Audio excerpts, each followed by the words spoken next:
जिन्होंने हमें वस्त्र दिया, जिन्होंने हमें खाने के लिए दिया, जिन्होंने हमें छत दिया रहने के लिए, जिन्होंने हमें बच्चे प्रदान किए, जिन्होंने हमें, जिनकी कृपा से आज हम कुछ कर पा रहे हैं जीवन में, उनके लिए क्या हम एक समय नहीं दे सकते? उनके लिए क्या हम कुछ कर नहीं सकते?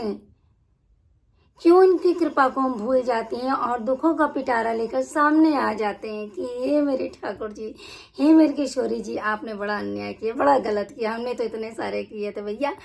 तो देखिए, जिनकी वजह से आज हम बोल पा रहे, देख पा रहे, सुन पा रहे, तो क्या हम उनके लिए कुछ कर नहीं सकते? तो जय जय श्री कृष्ण भक्तों, राधे राधे श्री अरदास।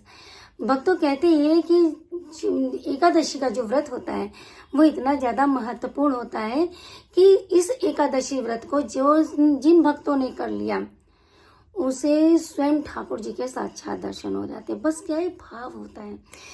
सारी एकादशी का व्रत जो नहीं कर पाता है वो सिर्फ एक ही अगर एकादशी कर ले, वो है निर्जला एकादशी।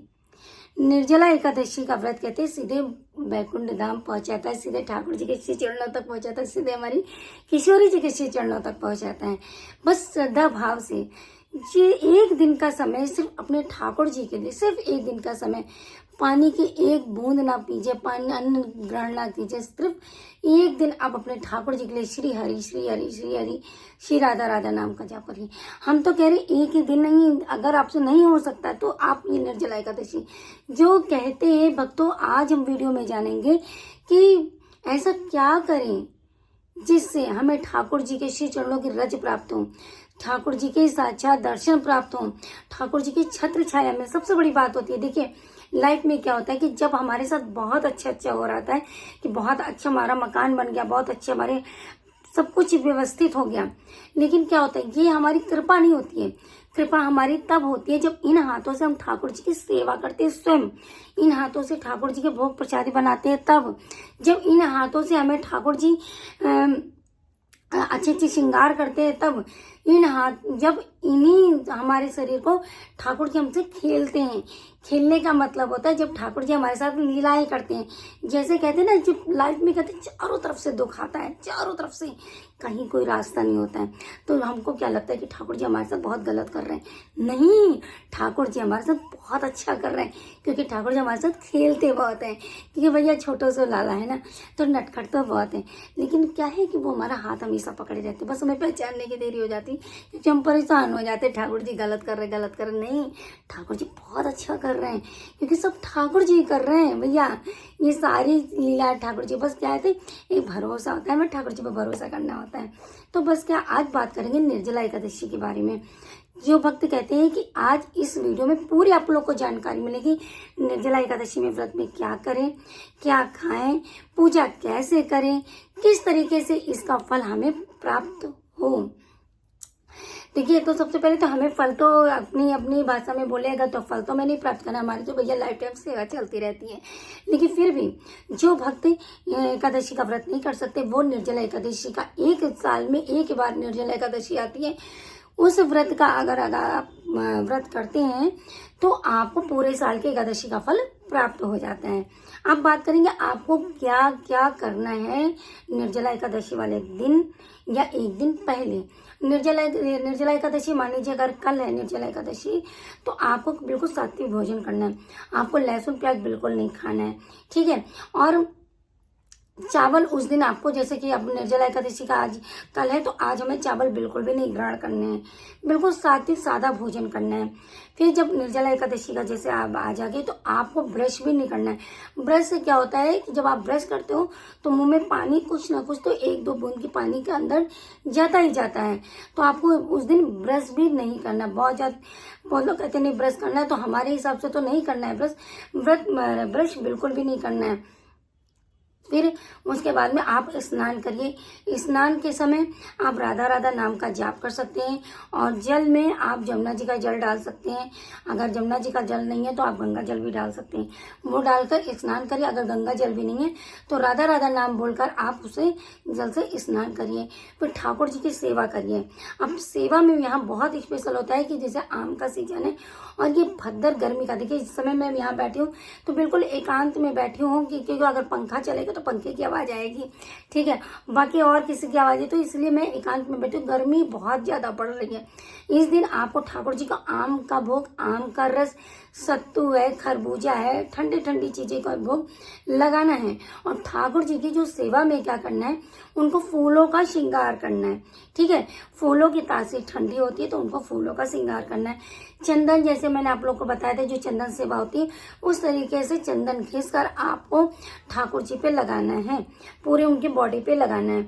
नहीं ज्यादा आपके पास चंदन मात्रा में, थोड़ी मात्रा में हो सकती है तो थोड़ा थोड़ा हल्का हल्का ऐसे ऐसे करके कपूर डाल के, क्योंकि कपूर ठंडा होता है, उसमें खस का इत्र, और ठीक है खस का इत्र नहीं है तो आप हीना डाल सकते हैं, बेला, गुलाब, चंपा, चमेली, ये सब डाल सकते हैं। ये सब इत्र लगाकर ठाकुर जी का श्रृंगार करिए, फूलों से श्रृंगार करिए, फूलों का गजरिया बनाइए, फूलों के कड़ोला बनाइए, फूलों के पाउजेब बनाइए, ठीक है। छोटी सी लंगोटी अपने ठाकुर जी को धारण कराइए, पूरी बॉडी पे उनके चंदन लगा रहे हैं, ठंडी ठंडी चीजों को भोग पवाइए। और जब आप आरती करोगे ना ठाकुर जी की, तो आरती की आंच थोड़ा सा दूर करिएगा, बिल्कुल मुंह के पास लाके आरती नहीं करनी है, ठीक है, थोड़ा सा दूर। और दूर इतना करिएगा थोड़ा सा आंच न लगे हमारे ठाकुर जी को, क्योंकि गर्मी हमारे ठाकुर जी को बिल्कुल नहीं बर्दाश्त है। तभी तो हमारे ठाकुर जी 3.5 महीने के लिए गर्भगृह में निकलकर बाहर मंदिर प्रांगण में उधर आते हैं भक्तों को दर्शन देने के लिए, क्योंकि गर्मी भी बहुत होती है। और दोनों पैर आप लोग को पता है कि फुल बंगला सस्ता है, ये चीज करनी है। अब तो ये हो गई तो ठाकुर जी की सेवा हो गया। और जैसे मैंने आपको बताया खस का जो चोपड़ पट्टी बनाते हैं उसमें भी खूब अच्छे से छिड़काव करिएगा ताकि ठाकुर जी को तासे ठंडी लगे। ये तो हमारा तो पूरे, ये एकादशी नहीं, हमारी तो पूरी पूरी चलती रहती है भैया। उसके बाद में आपको क्या करना है, ठाकुर जी के लिए आप दान क्या करोगे भैया, उस दिन जल का दान का बहुत बड़ा महत्वपूर्ण योगदान है। उस दिन आप अपने घर के आसपास रुआवजा का, जैसे ठंडा शरबत कुछ भी हो गया, जैसा भी आपका सामर्थ्य है, ठीक है।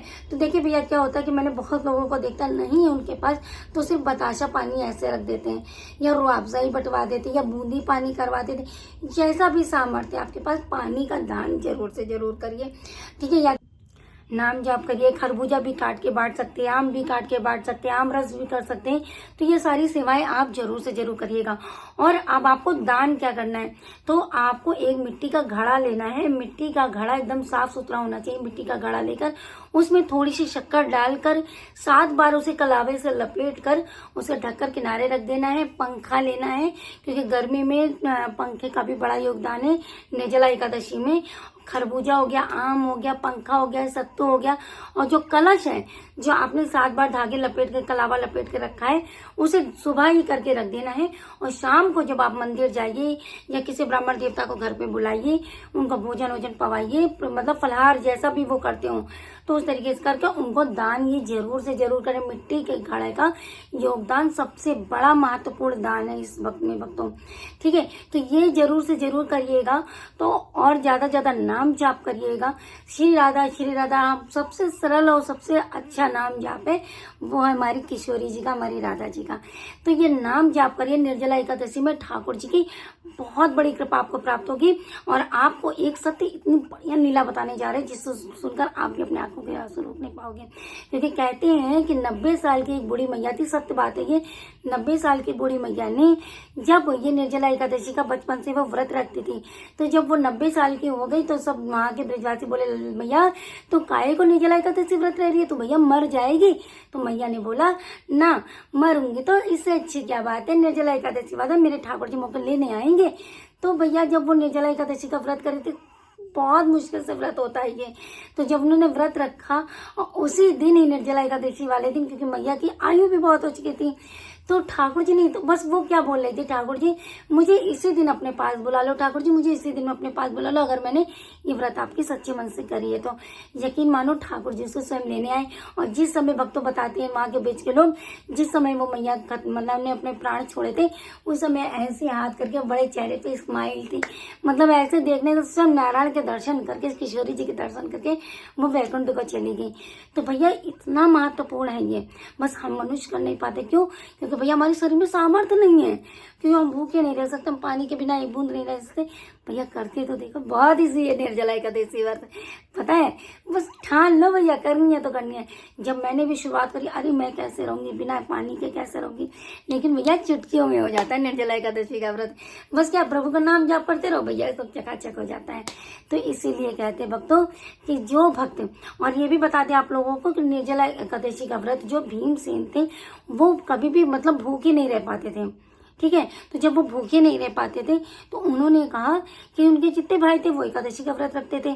तो उन्होंने व्यास जी से पूछा, व्यास जी मैं ऐसा क्या करूं कि मैं तो भूखा नहीं रह सकता। बोले साल में एक एकादशी आती, वो भी निर्जला एकादशी, इस व्रत का करोगे तो तुम्हें पूरे साल के एकादशी का व्रत का फल जो है वो प्राप्त हो जाएगा।